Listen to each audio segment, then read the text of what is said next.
vaccination has adjuvants in it. Without the adjuvants, they would be useless. 38 vaccines. Yes. And again, I go through all of this in my presentations. And I basically show that, they started adding more and more vaccinations as the 60s and 70s came on. And now a child will get up to 38. Now, that's not including Gardasil and flu vaccines, which they are now recommending for both boys and girls. And they're recommending up to 2 flu shots a season now. So, the list, and by the way, they have over 120 adult vaccines that they are going to start pushing into our system.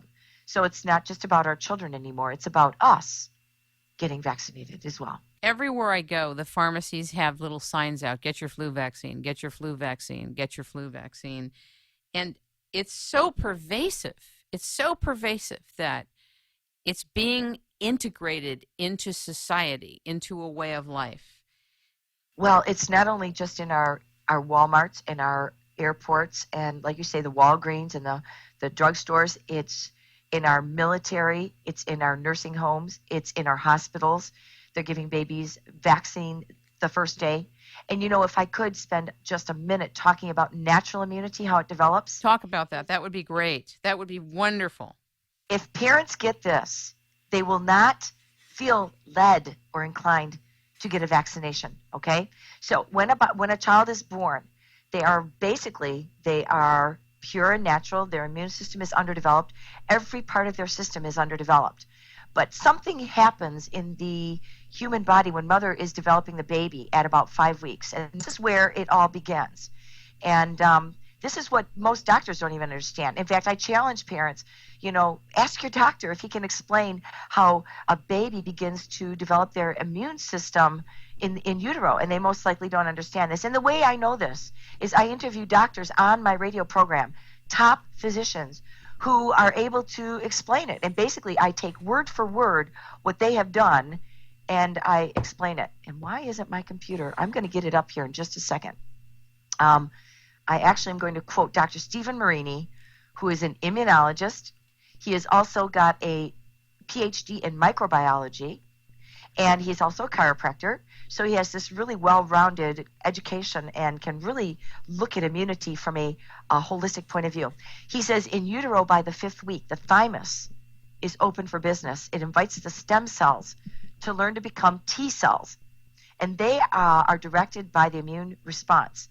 But amazing, the human body suppresses the Th1 cells in utero so that the baby doesn't attack the mother and the mother doesn't attack the baby. But it starts at the 5th week of gestation, okay? He goes on to say the balance is influenced by mother's exposure to heavy metals, recreational drugs, antibiotics, alcohol, and things like this. This is why we don't recommend women do this while they're pregnant. Everything the mother does will affect that baby's development. The Th1 one of the immune system is to identify acute illness, and through multiple exposures, it processes them and excretes them.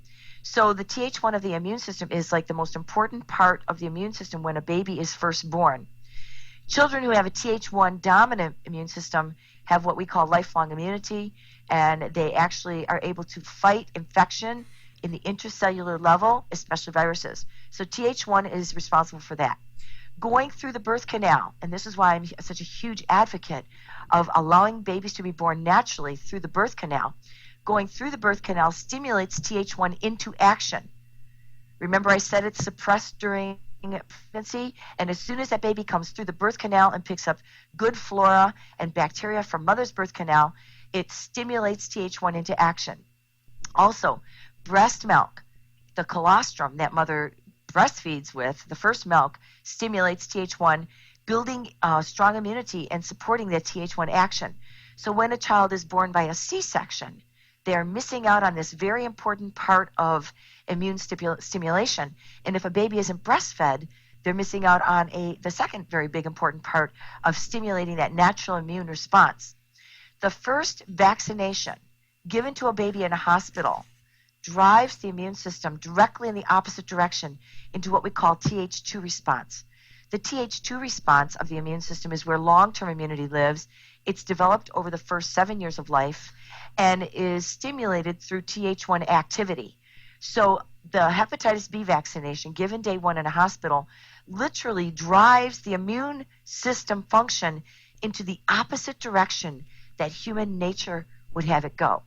What if you, as a mother, do not want hepatitis B vaccine given to your newborn?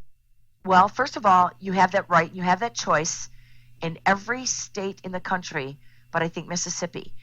Mississippi, unfortunately, has the worst laws on the books. They don't give parents many options for exemptions.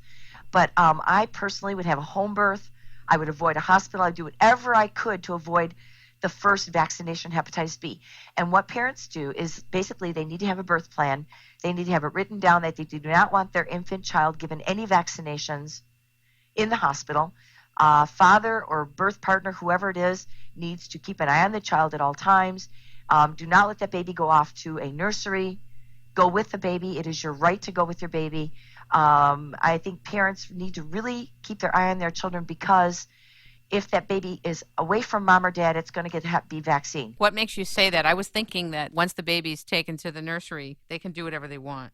Absolutely. I get calls from mothers who say, I told my doctor, I told the midwife or the nurse, I don't want the baby to have the shot, but the baby got it without my knowledge. And the way I know that is I get it on my bill, or I find out after the fact, oh, your baby got her shot. And, it's like, what do you mean? I've had parents call me in tears saying, I can't believe it. They did this behind my back. What can I do now? And I said, well, unfortunately, when you go to a hospital to have a baby, you sign forms that tells them that they can do anything they feel is medically necessary for that child. And so basically you're on their turf. It's like opting into the grid of medicine. Exactly. And so I'm a huge advocate of home birth. 4 of my babies were born at home with midwives. We didn't do any of the medical stuff. And I'm also a big fan of birthing centers. But even birthing centers sometimes are dictated by the hospitals that they're affiliated with. So parents, you really need to think about how you're going to birth your children. And if you can have a home birth, learn everything you can about it. If you're not risked out for any, for health reasons, try to have your baby born naturally at home so you can avoid this pressure. And it is pressure. I've attended many births. It's pressure, and it's a usurping of your dominion to make the call about what's going to be for your child.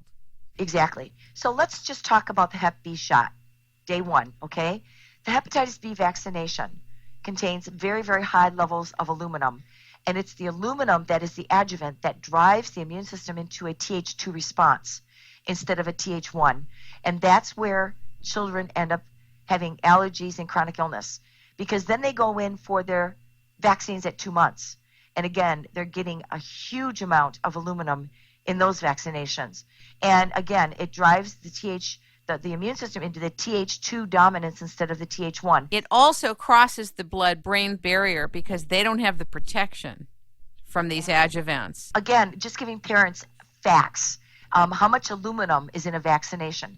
Do you know that they have never, ever tested the aluminum in vaccines given to babies? So any doctor who says that vaccines are tested for safety and vaccines are safe, they are absolutely 100% wrong, because the first vaccination that they give a child in the hospital, Hep B, contains 250 micrograms of aluminum. The only study ever done on aluminum in infants was done with what is called parenteral nutrition, intravenous nutrition given to infants who are born prematurely. Parents don't know this, but that nutrition has very high levels of aluminum as well. And when we consider that thousands and thousands, if not millions of babies get that kind of nutrition given to them in the hospital when they're born prematurely or when they have any kind of surgery, they are given this intravenous nutrition.